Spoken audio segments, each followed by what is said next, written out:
محمد پہ ایک باواز بلند صلوات کا ہدیہ اللہم صلی علی محمد و آل محمد وعجل فرجہم۔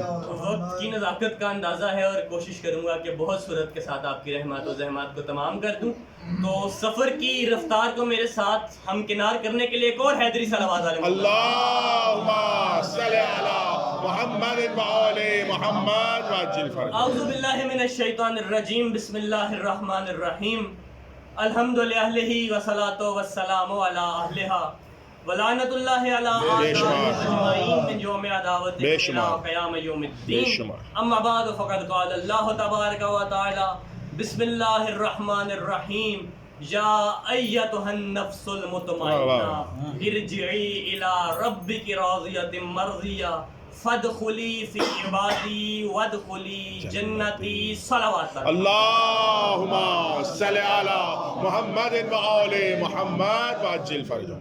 ساکنان بزم معرفت موالیان حیدر کرار، دعا گو ہوں کہ پروردگار یعنی مقدس راتوں کی مقدس تمام تر لمحات کے اس تصدق پہ ہم سب کو ولایہ علی کے جام سے کما حق ہو سرشار ہونے کی توفیق عطا فرمائے، ہمیں دروازہ حسین کا حقیقی بھکاری بننے کی توفیق عطا فرمائے، ہمیں دروازہ ابو الفضل العباس سے گوہرۂ معرفت چننے کی توفیق عطا فرمائے، اور تمام تربانیان و حاضرین کی زحمات کو اپنی بارگاہ میں خالق شش جہاد قبول فرمائے۔ سورہ مبارکہ فجر کی آخری آیات کو میں نے تمہید نہیں بنایا، بلکہ میں نے کوشش یہ کی کہ 3 شعبان ہے تو اس محفل کا آغاز اس منقبت سے پڑھوں کہ جو حسین کی منقبت خالق حسین نے خود، اور میرے یہاں زیادہ پڑھنے کی بھی ضرورت نہیں ہے، کیونکہ کیفیت دل کی ہے ناقابل اظہار حسین، بادشاہ حسین سے بات کرو بھائی حسین تکلم کی زبانی کہ کیفیت دل کی ہے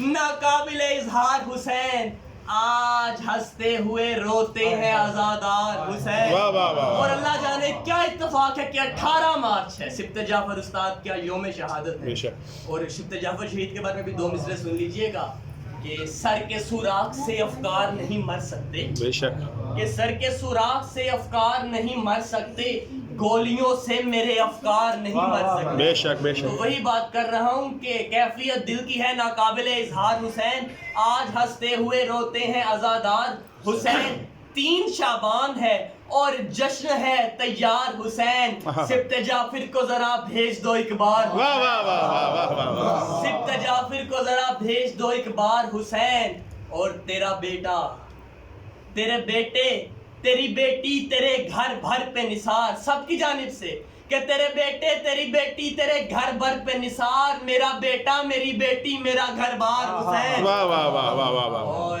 کوئی خنجر نہ چلا شہرگے توحید تلک، خدا کہتا ہے کہ میں تمہارے حبل الورید سے قریب ہوں، مگر تکلم نے کیا خوبصورت بات کی کہ کوئی خنجر نہ چلا شہرگے توحید تلک، تیرے سجدے نے بنا دی ہے وہ دیوار، واہ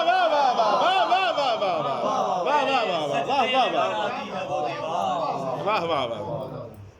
3 شعبان، روز آمد، روز ورود، روز نزول، روز ظہور، روز ولادت باسعادت، جس کو جو لفظ بھی عقل میں آتا ہے اس کو اس لفظ کے ساتھ حسین بادشاہ کی کریمی مبارک، اور بات تو بہت تفصیل سے کرنی تھی مگر اب وقت نہیں ہے، مسئلہ ہمارا یہ ہو جاتا ہے کہ خوشی کا موقع ہوتا ہے اور ہم لفظوں کی چیر پھاڑ کے چکر میں جشن کے مزے کو کرکرا کر دیتے ہیں، تو میں آج خصوصی طور پہ سوچ کے آیا تھا کہ اس بحث کو آج کوشش کروں گا کہ کم از کم نوچندی کی اس محفل میں جو احباب آتے ہیں ان کی حد تک اپنی بساط کے مطابق یہ چیپٹر ہمیشہ کے لیے کلوز ہو جائے۔ تھوڑی سی گفتگو سے پہلے آپ کی سماعتوں کی توجہ چاہوں گا، بات یہ ہے کہ لفظ کوئی بھی ہو، سب سے پہلی بات یہ کہ کسی لفظ کی یہ اوقات نہیں ہے کہ وہ ان ہستیوں کا ادراک کر، بے شک بے شک بے شک، یہ تو حسین کا صدقہ ہے کہ ہے کو عزت دے دی، واہ واہ واہ، بے شک بے شک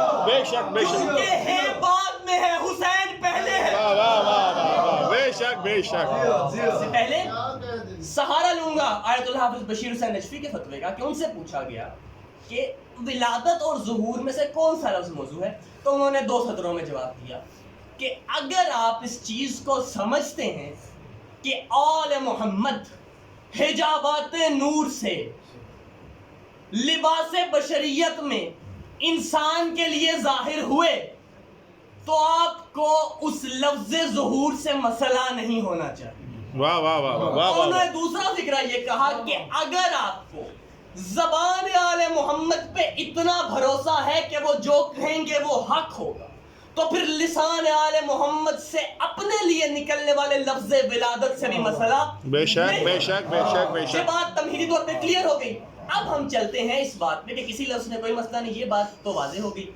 اب جو اگلی بات ہے وہ میں نے یہ کرنی ہے کہ یہ منبر یہ علم کا منبر ہے، یہاں بات ہونی چاہیے تو کسی دلیل کے ساتھ اور بات واضح کرنے کے لیے لفظ ظہور کی حقیقت واضح ہو گئی۔ مبارکباد دیجئے، ادب کا لفظ ہے، احترام کا لفظ ہے، عزت کا لفظ ہے، بر صغیر ویسے ہی موالیوں کی زمین ہے، موالیوں کو حق بنتا ہے کہ اپنے مرشدوں کا ذکر ایسے کریں جیسے باقی دنیا نہ کر سکے۔ بے شک۔ اب دوسرے لفظ پہ آتے ہیں اور اس کی بھی بات کو بڑی جلدی کے ساتھ ختم کروں گا۔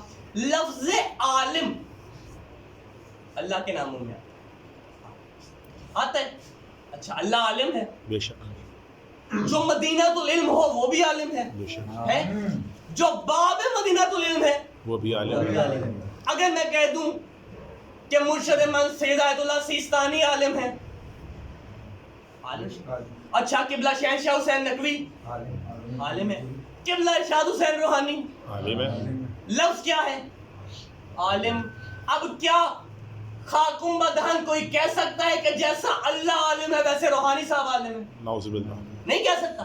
لفظ ایک ہے، میدان بدلا تو حقیقت بدلی۔ بے شک بے شک۔ بالکل اسی طرح لفظ ولادت کا ہے، جب علی کے لیے آئے گا تو مولود کعبہ ہو جائے گا۔ بے شک۔ واہ واہ واہ واہ واہ۔ جہاں علی آئیں گے وہ جگہ سجدہ گاہ بن جائے گی، واہ واہ واہ واہ۔ جہاں ہم نجاست کے پے کر آئیں گے وہاں نماز نہیں ہو سکتی۔ بالکل اسی طرح ایک اور مثال، اور بس اس چیپٹر کو ختم کروں کہ اس چیز کو تو سب سمجھتے ہیں نا کہ لباس بشریت تھا، اور بشریت کی جب بات آتی ہے تو مٹی کی بات آتی ہے، اور آپ کبھی احادیث آل محمد کو کھولیں تو اس میں وہ مقدس خاک جس سے ابدان آل محمد کو خلق کیا گیا اس کے فضائل ملتے ہیں۔ بلکہ چھوڑی ابدان آل محمد کو، آپ شیعہ لے آج آپ کی فضیلت پڑھنے لگا ہوں۔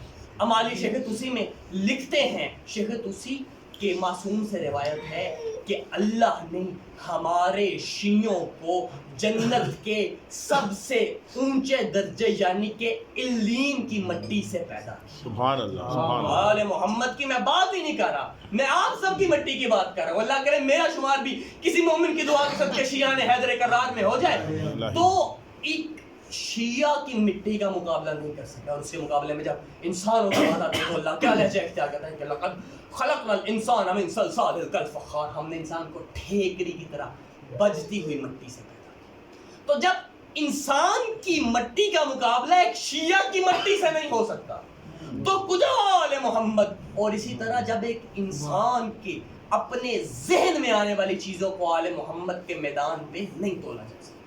اور پھر بھی یہ تو ہوگی عقلی بات، اس کے ساتھ ایک نقلی بات کرتا چلوں کہ اصول کافی الحمدللہ ترجمہ ہو چکا ہے، اس میں جناب شیخ نے ایک باب باندھا ہے موالید آئمہ، اور اس میں جو احادیث ہیں ان میں بھی آئمہ نے اپنے لیے لفظ استعمال کیا، اس میں واو لام دال اور آگے سے اس سے جو جتنے الفاظ مشتق ہو سکتے ہیں وہ لکھے ہوئے ہیں، تو وہ دیکھ لیجئے گا، ورنہ حق الیقین میں باب حجت میں یہ موجود ہے، اس کے بعد بصائر الدرجات میں موجود ہے، اور بھی کئی چیزیں ہیں، مگر بتانے کا مقصد یہ کہ جو لفظ آل محمد اپنی زبان سے استعمال کرے اپنے لیے، یقیناً ہمیں اس میں شبہ نہیں ہونا چاہیے۔ اور جس دن کے اذہان میں یہ باتیں بیٹھ چکی ہیں، آئندہ کسی جشن پہ ماحول ہماری جانب سے اس بات پہ خراب نہیں ہو چاہیے۔ جو جو اس بات پہ اتفاق کرتا ہے آل محمد کی ولادت و ظہور و نزول و آمد کو سیلیبریٹ کرتے ہوئے جناب زہرا کی بارگاہ میں بلندتر صلوات۔ اللہم صلی علی محمد و آل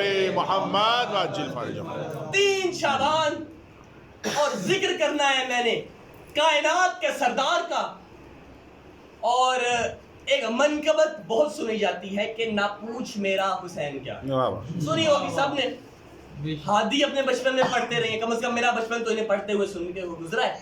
اب آپ کے لیے بھی ایک مزے کی بات ہوگی کہ یہ فکرہ اردو کے کسی شاعر کا نہیں ہے، بلکہ یہ الہامی فکرہ ہے اور 5 ہستیوں نے 5 موقعوں پر یہ استعمال ہو. نہ پوچھ میرا حسین کیا ہے، وہ 5 بتانے ہیں اور جشن کی محفل کو میں نے تمام کر دینا ہے. تو 5 ہستیاں، میں نے انسانوں کی بات کی.